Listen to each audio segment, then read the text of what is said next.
आपण बघत आहात डिजिटल इंडियाचे डिजिटल न्यूज.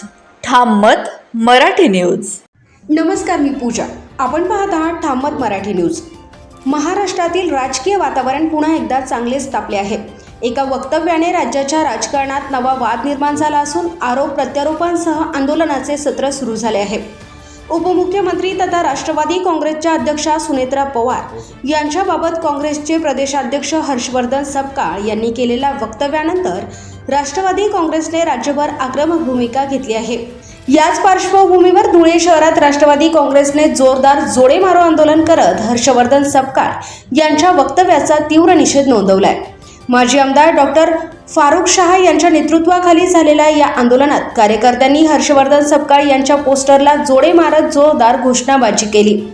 या आंदोलनामुळे परिसरात काही काळ राजकीय वातावरण चांगलेच तापले. इतकेच नव्हे तर राष्ट्रवादी काँग्रेसच्या महिला आघाडीच्या पदाधिकाऱ्यांनीही आक्रमक भूमिका घेत सुनेत्रा पवार यांच्यावरील वक्तव्य अत्यंत आक्षेपार्ह आणि निंदनीय असल्याचा आरोप केलाय.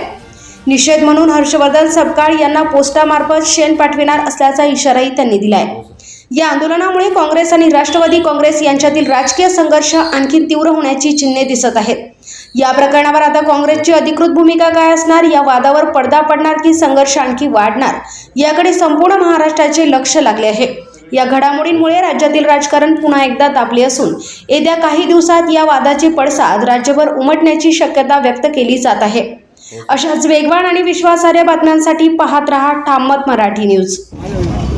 काँग्रेस पार्टीचे प्रदेशाध्यक्ष हर्षवर्धन सपकाळ यांनी काही दिवसापूर्वी शेण खाल्लेला आहे.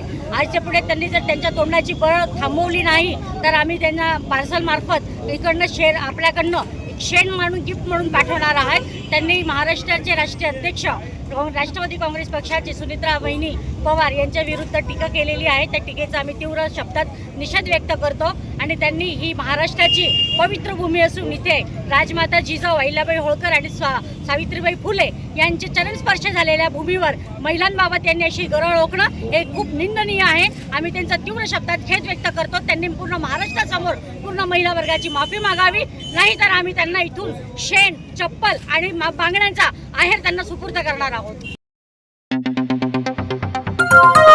आपण बघत आहात डिजिटल इंडियाचे डिजिटल न्यूज. ठाम मत मराठी न्यूज.